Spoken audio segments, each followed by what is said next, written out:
Ikinuwento naman ng ama ni Cristel Tejada ang naranasan nitong problema sa matrikula bago siya natagpo ang patay sa kanilang bahay noong Biyernes.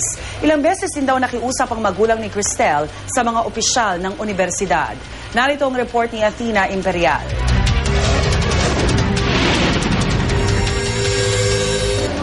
Natagpo ang patay sa loob ng kanilang bahay ang 16 na taong gulang na college freshman noong Biyernes ng madaling araw. May 10, 2012 nang mag-enroll siya sa BA Behavioral Science course.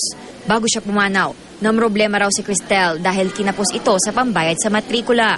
Setyembre noong nakaraang taon nang umapela ang ama ni Cristel sa STFAP o Socialized Tuition and Financial Assistance Program para ma-adjust ang bracket ni Cristel sa mas murang tuition. The reason cited for appeal, father lost his job, resulting in extreme financial difficulty, and parents frequently have word fight and physical fight over lack of money. Hindi umano nakapagpasa ng requirements sa tamang oras ang ama ni Cristel. Hindi rin daw nabayaran ng mga magulang niya ang balanse ng student loan, kahit binigyan sila ng 3 pagkakataon ng universidad. Pero yung second sem, hindi pa kasi nga hindi nga ako nakabot ng December. Hindi ko na-process ng December. So, ayun, nagka-problema ako. January 26, bumalik ulit ako kay Vice Chancellor. Sumulat ulit ako. Ay, naku, hindi na pwede to. Sabi niya, anong date na? Tapos inano niya na ang gagawin na lang daw ni Cristel, mag-force leave of absence siya. Sa kabila nito, nakiusap pa rin daw ang mga magulang ni Cristel sa mga opisyal. Nung second time nga pumunta kami, nandun na si Cristel, mas masakit yun. Kasi narinig niya na eh. Iniisip niya na siguro yung nangyari na, teka muna, 5 months yun na.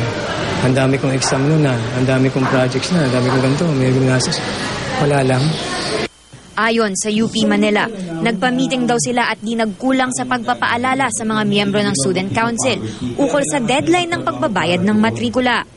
Pero ayon sa isang student leader, kailan po ba sinabi ng administration na may consultation regarding tuition fee deadline? 1 day before.